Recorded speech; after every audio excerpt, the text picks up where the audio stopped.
What's up, guys? Welcome to another episode of Titans Talk. Today we're back with Collin, and we're going to talk about some of the stuff that's been going on in the NFL. A lot of juicy news. But before we get into the video, I want to go ahead here. Currently we're at 34 subscribers, so run that up. But go check out my guy Collin's channel, Sports Talking Games. I will link his channel down below in the description, but this is his channel. So let's go ahead here and let's get into the video. So, Collin, Tom Brady played all season on a torn MCL. That's I still don't believe it, but I don't know. yeah. I feel like I saw a thing that if that's true, then the Buccaneers could be facing some possible penalties for that, because you're supposed to not let them play on that injury. Pretty much is what I read. So Buccaneers could be getting into some trouble if that's true. Yeah, I am very aware that the Tampa Bay Buccaneers could get in trouble for that. Yeah. But I don't think it would affect them because the charges that could get dropped on them, like losing a first round pick, Yeah. their training camp could get suspended. Yeah. And like postponed or something, but I don't think that's really gonna affect them because if you look last year, they didn't have hardly any time to prepare because COVID. Yeah. And they still won the Super Bowl. But I still don't really believe that Tom Brady played all of last season on a torn MCL because I just don't think he would have been able to play that much of a high level. Yeah. Like, he played at a very high level last year. He had a lot of weapons, but he played at a very high level. Yeah. We'll go ahead now. Richard Sherman, man, what is going on with Richard Sherman? Top cornerback in the league for many, many years, and now instead of locking up people, he's getting locked up. I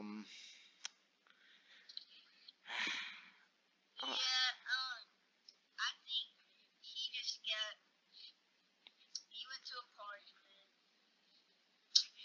got a little bit drunk and did some dumb stuff is what I've been hearing about it, but yeah. Man, I don't know. Let's just hope it's not the CTE kicking in. Yeah. Well, I hope he gets some help and is able to come back, because he's really good when he's on the field. So hopefully he's able to come back. Now we'll talk about Tim Tebow. Do you think you'll see him even make the roster, or who knows, potentially start in a game? Tim Tebow is my favorite college football player of all time because I'm a Florida fan, but this has got to be the stupidest idea the Jacksonville Jaguars and Urban Meyer have ever done. Because I think Tim Tebow was a running quarterback. Yeah. Running doesn't really translate to tight end. No.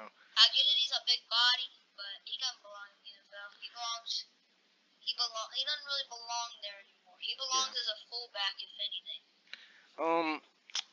I've seen he's got a really nice build. I will say that he's really been working out. He is huge, but I think the main issue is going to be blocking. I think he can catch, and he'll be able to run routes, but blocking I think is going to be the main issue. Yeah, he's not. I think people are saying too he's going to have to be a blocking tight end. Yeah. Or knows he can't really catch the ball very good. Yeah. I think they should make him their fullback. That's what I would do. Yeah. Now, moving on. Well, Deshaun Watson, even if he plays in Week 1, will it be with the Texans? Yes, but I think he's gonna ultimately hold out. Yeah. I just think he's gonna play. I think instead of I think there's no shot he comes back in a Texans uniform ever. I think he's done. I think he'll hold out if he's not traded, and hopefully, he gets traded to either, a team that could really use him, that could possibly get a shot at making the playoffs. Like, I think the Broncos go up to a top tier roster with him. I think the Raiders go up to a top tier roster with him. Really any team, like the Panthers go up to a contender.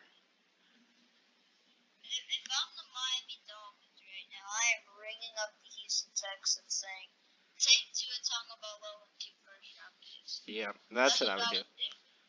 I mean, look, you get in return, you get Tua, who's not necessarily bad. I mean, he's still developable. You can still develop him, and then you also get 2 first-round picks from it. If I'm Houston, I would do that.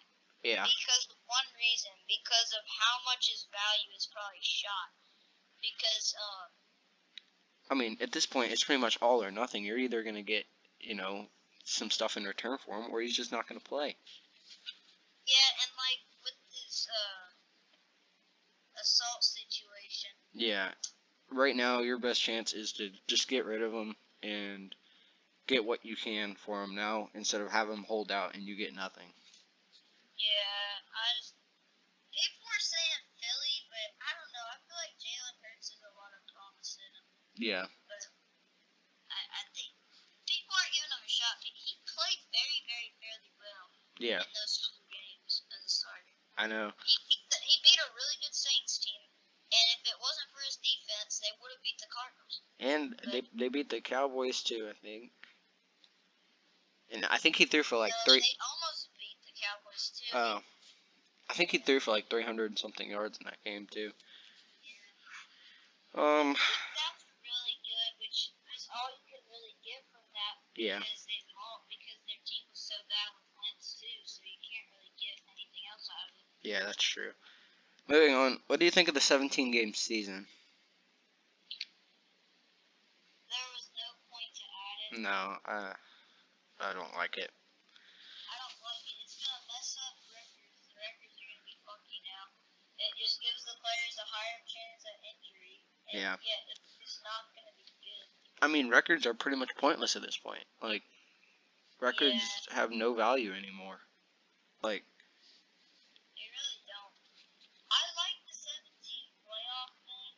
Yeah, the 17 playoff thing's fun because you get more games to watch. It's fun. Yeah, I like that triple header they have for wild card weekend, but this time, I don't like the 17 game season at all. No, I mean, yeah, we get one more game to watch, but I mean, at what cost? More injured players. More of your team's players getting hurt. I mean, is it really worth it? The playoffs. Yeah. That's the bad thing. Yeah. And then, moving on, who will be the comeback player of the year? So many great options. There could be so many great options this year with how many injuries there were last year. I mean, so many great players got hurt. Yeah, I have to agree. But I ultimately think it's going to be Christian McCaffrey.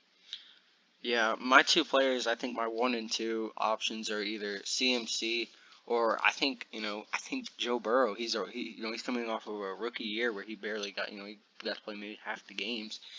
And, I think he's going to have a great year this year.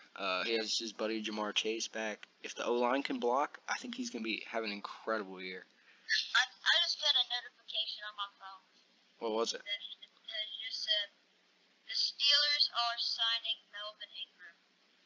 Oh, so their defense gets even better. Their defense gets even better.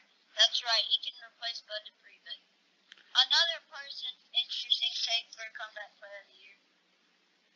If all goes well, Carson Wentz. Yeah, Carson Wentz. I mean, look, he's in a perfect situation right now.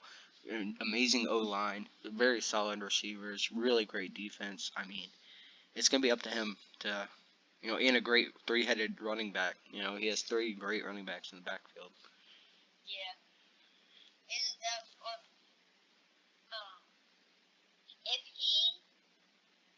If he plays bad, he's probably not going to get another snap in the NFL again. Yeah.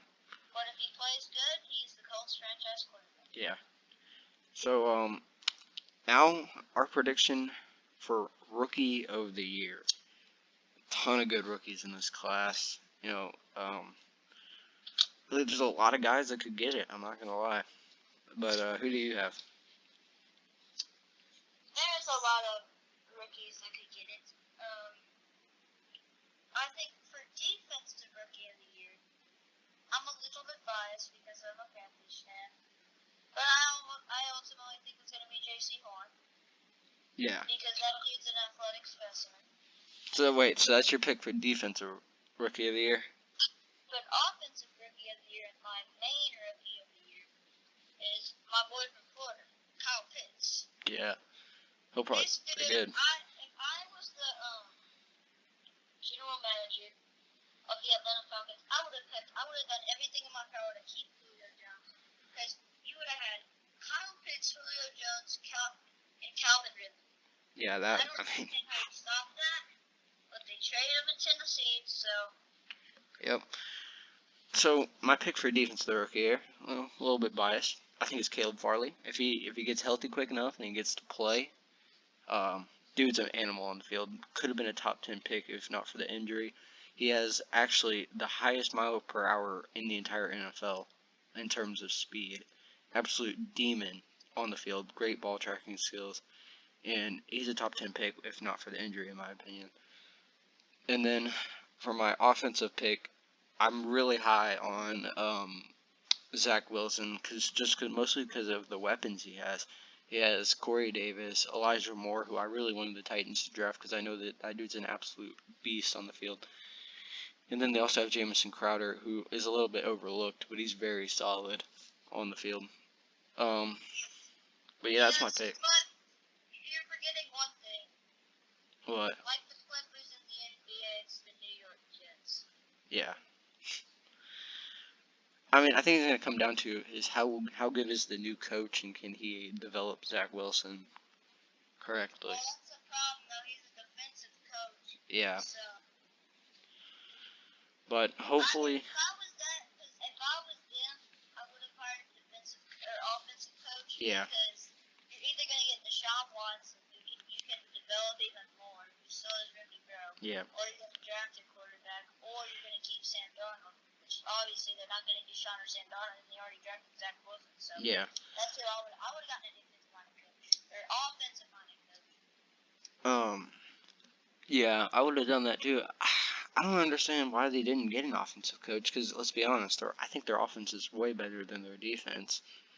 You know. That might be a little bit of reason why. So try and get that defense a little bit better. Saleh can help develop that yeah. Defense. Maybe make it a little bit better. Yeah. Oh yeah, they did draft a really good offensive guard too, and that O-line's getting much better with Mekhi Becton on the tackle and then the guard they drafted this year. So. Yeah, I do believe they're going to be much better than they have been. The Jets are going to be much better. So, guys, that's pretty much going to wrap up the video for today. Like I said, go check out Collin's channel. It will be linked down below in the description. Yeah, get. I gotta say one more thing. I do not think Trevor Lawrence is going to be it. I don't think it's going to be as good as people think. No, especially I don't think so this year. Especially that Jags team is just horrendous. And instead of drafting, a position of need, they decided to go get Travis Etienne and screw over James Robinson's fantasy value. So thank you, Jacksonville Jaguars. Exactly. So thanks everyone for watching. See you guys in the next episode. Peace.